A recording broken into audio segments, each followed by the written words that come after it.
जय शिवराय मंडळी, आपण आलेलो आहोत रत्नागिरीमध्ये. रत्नदुर्ग पाहिल्यानंतर आता आपण आलेलो आहोत रत्नदुर्ग शिवसृष्टी.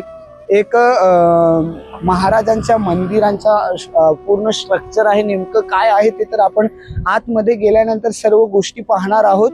सो चला आपण बघूया आतमध्ये काय काय आहे, कसं आहे आणि नेमका हा काय आहे ते आपल्याला आतमध्ये जाऊन सर्व गोष्टी बघितल्यानंतरच सांगता येईल. सो नंतर तुम्हाला पुढची माहिती देतो. आतमध्ये आल्यानंतर नेमकं शिवसृष्टी हे नाव का दिलं हे आत आल्यानंतर समजलं. या शिवसृष्टीमध्ये जे काही छत्रपती शिवाजी महाराजांचे गडकिल्ले आहेत त्यांच्या पूर्ण प्रतिकृती प्रतिमा दर्शवलेल्या आहेत. या ठिकाणी तुम्ही पाहत असाल असे जे महाराजांचे गडकिल्ले आहेत ते पूर्ण या शिवसृष्टीमध्ये आपल्याला पाहायला मिळतात आणि त्यांची पूर्ण माहिती अशी लावलेली आहे. आणि इथे कुलाबा किल्ला आहे, तर कुलाबा किल्ल्याची इथे स्ट्रक्चर प्रतिकृती या ठिकाणी लावलेली आहे. सो असेच भरपूर गड किल्ले आता या ठिकाणी आपण पाहणार आहोत आणि माहिती घेणार आहोत. नमस्कार मित्रांनो, आज मी आलोय रत्नागिरीच्या रत्नदुर्ग किल्ल्यावर आणि या किल्ल्यातील एक खूपच खास ठिकाण तुम्हाला दाखवायला.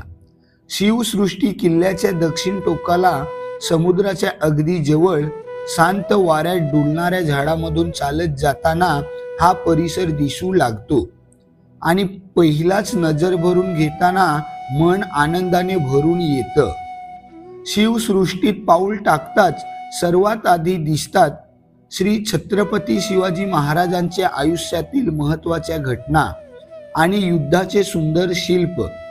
जणू इतिहास आपल्या डोळ्यासमोर उभा राहतो.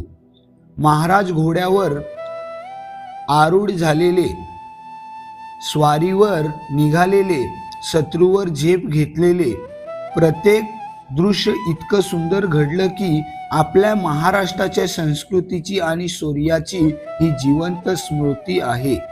इथला परिसर खूप शांत आहे. एका बाजूला हिरवगार बगीचा, नीटनेटके बसण्याची जागा आणि दुसऱ्या बाजूला अखंड पसरलेला निळाशार समुद्र. समुद्रावर आदळणाऱ्या लाटांचा आवाज आणि वरून येणारा गार वारा हे सगळं एकत्र मिळून इथे एक वेगळीच शांतता निर्माण होताना जाणवते.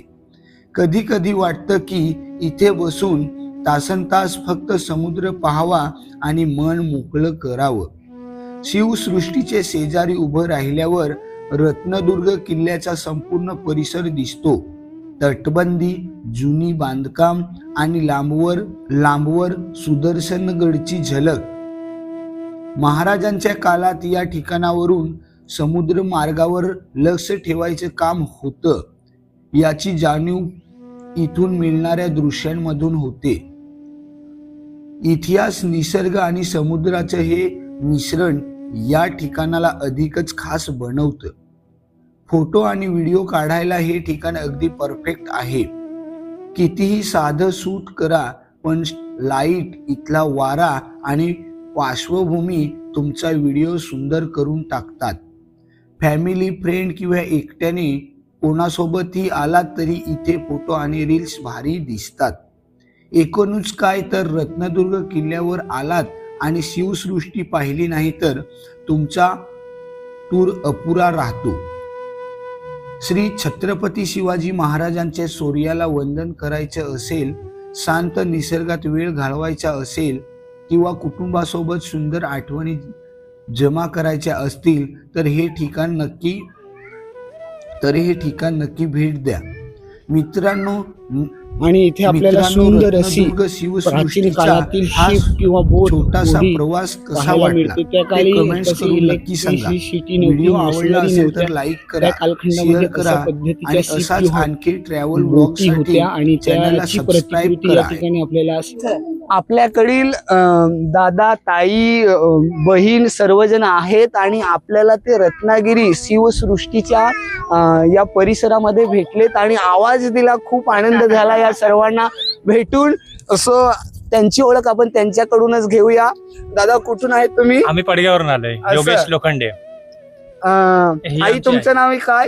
माझं नाव योगिता, आम्ही वसईवरून आले. असं हा, व्हिडिओ बघितलेले का माझे? मग आम्ही नाही बघत, माझी मुलगी बघते. असं कसे असतात? छान. थँक्यू. खूप इन्फॉर्मेशन मिळते आम्हाला आणि गावाकडची जी झलक मिळते ती बघून असं वाटतंय की आम्ही पण तिकडे 1-2 फेरी मारायला पाहिजे. कधी वाटलेलं होतं का भेट होईल असं? इथे तर नाहीच, इथे तर नाहीच. So thank you. हा आमचा छोटा युट्यूबर आहे, याला पण युट्यूबरच हो बनायचं. नक्की नक्की. हो थँक्यू सर्वांचं.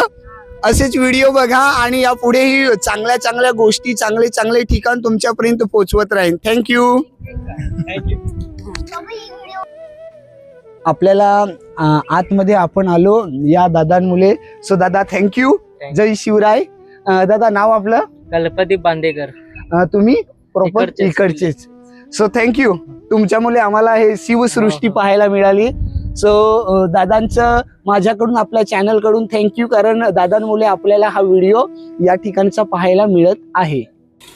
दादांमुळे आपल्याला रत्नदुर्ग शिवसृष्टी हा पूर्ण परिसर बघायला भेटला. सो दादा थँक्यू. जय शिवराय.